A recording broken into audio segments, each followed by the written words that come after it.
I'm often left equally, I guess, depressed by Greg's talks as I am inspired, because I think there is a general sense here that we're talking about a lot of things that are very difficult to overcome. There's a lot of barriers, and I tried to take down a few notes, both as Greg and Sam were talking, to reflect on some of their points, and I think I'll draw on those now. The first was, so your very first slide was around the Google image reflection on CSR, and my immediate response was, please nobody go and Google image EY. It's hugely in the Fin review already. You'll get some rather disturbing pictures. But it's that general sense, though, when you do that of, hands holding leaves, small little frogs jumping from trees. I think I mentioned to somebody in this room only yesterday, if I see a sustainability report with a windmill, children running through a hay field, I'm going to kill myself.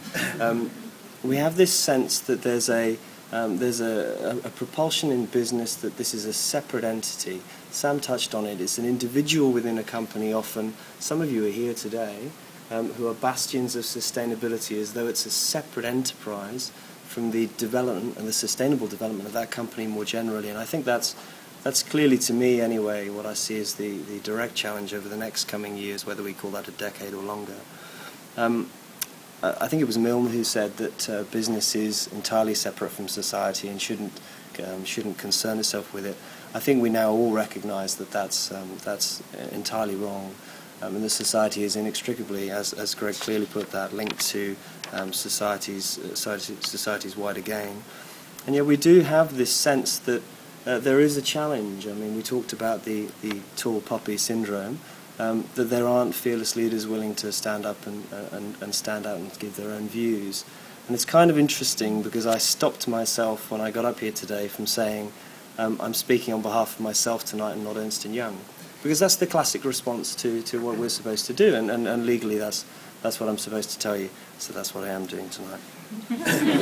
But yeah, absolutely. But genuinely, I think it's a very fair point. It's that brave leadership, and it's those people who are willing to not sacrifice the short-term gains in business, but to recognise that those short-term gains are at the expense of the long-term value creation of any organisation.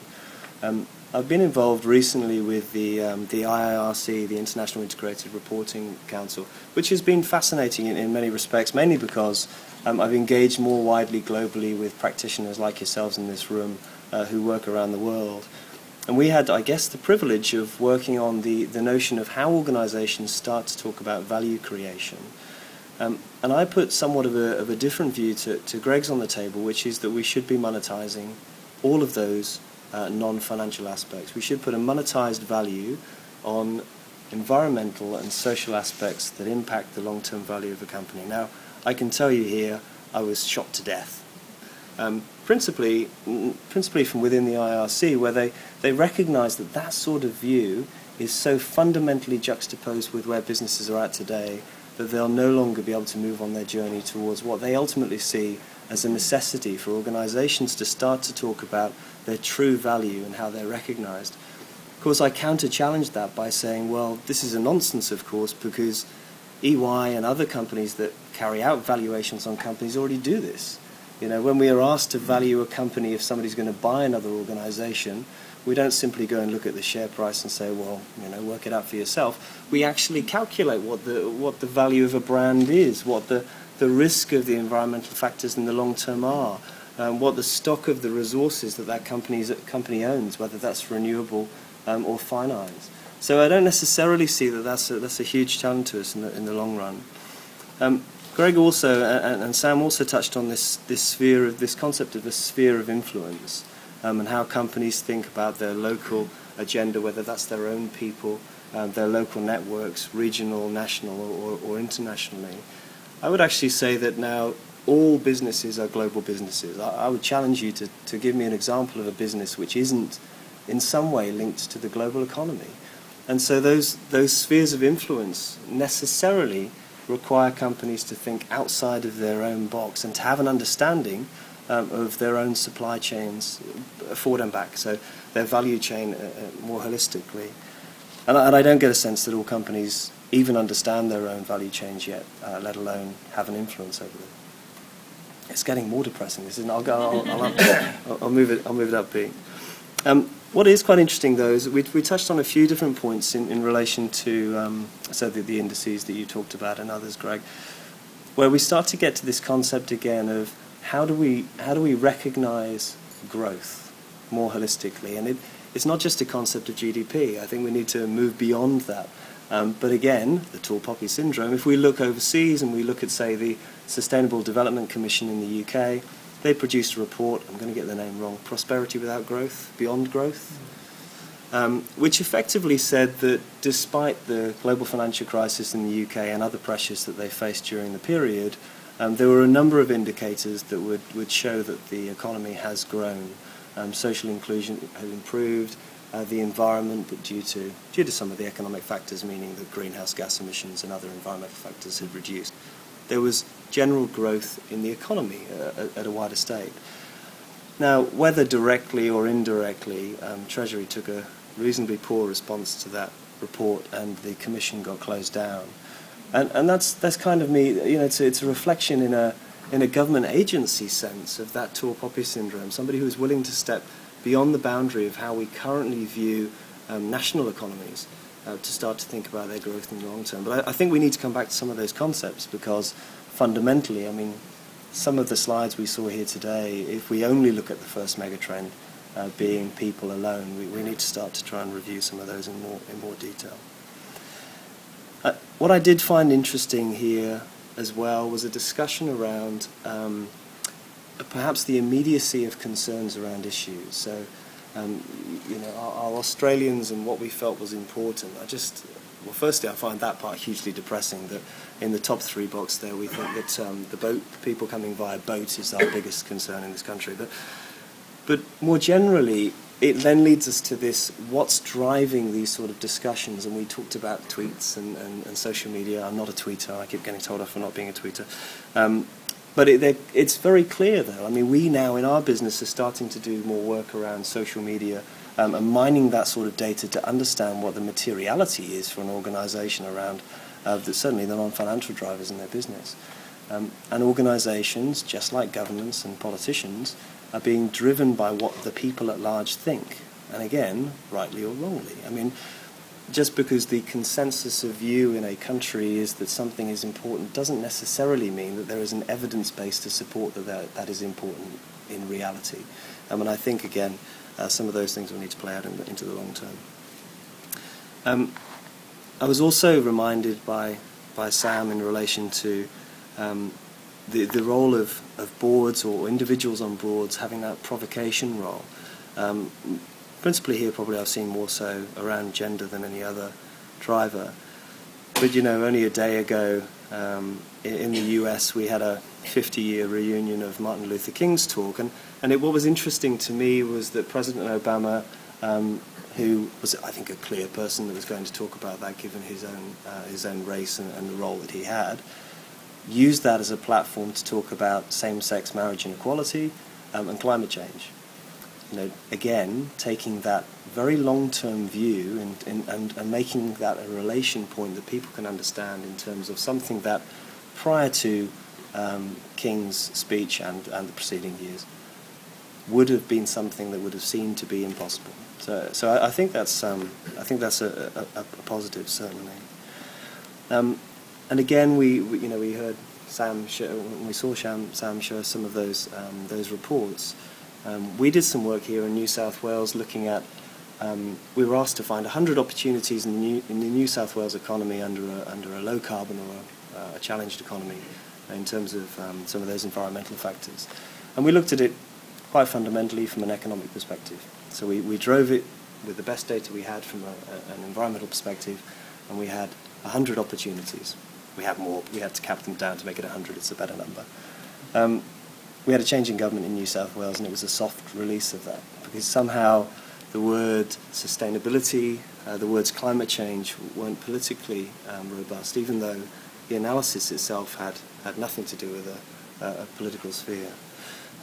So I do think we do need to overcome some of those significant barriers.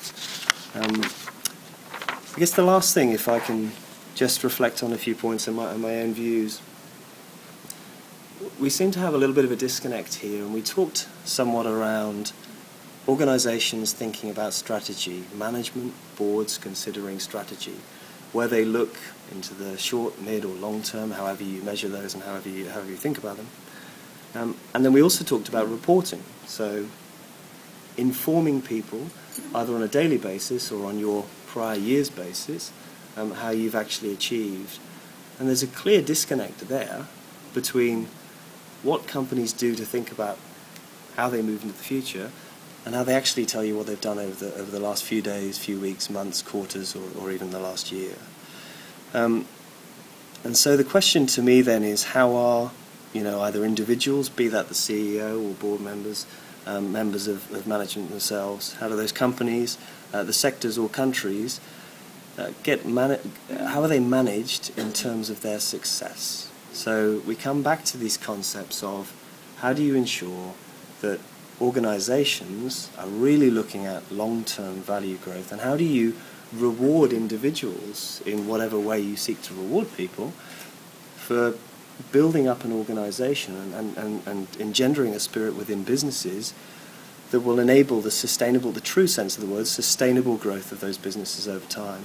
And at the moment, my sense is, unless we do break down that disconnect between strategy and reporting, which I will admit is a huge challenge for organizations like ours, if you all start talking about forward-facing information in your annual reports, as a financial audit firm, we struggle with that. That's a difficulty. It raises huge, complex challenges for us. It questions what legal rights we have to sign off on things. You as board members, me as an audit partner.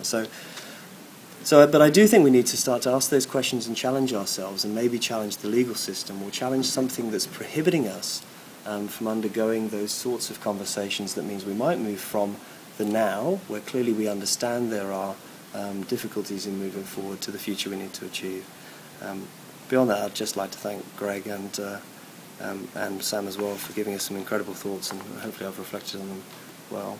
But before I do close off today, I would like to also mention Chris, and the reason I'd like to do that is because we touched on the sense of us as practitioners. So many of you in the room who I do know, and many of you I know of, are practitioners and seen as these sustainability practitioners. I put those in inverted commas.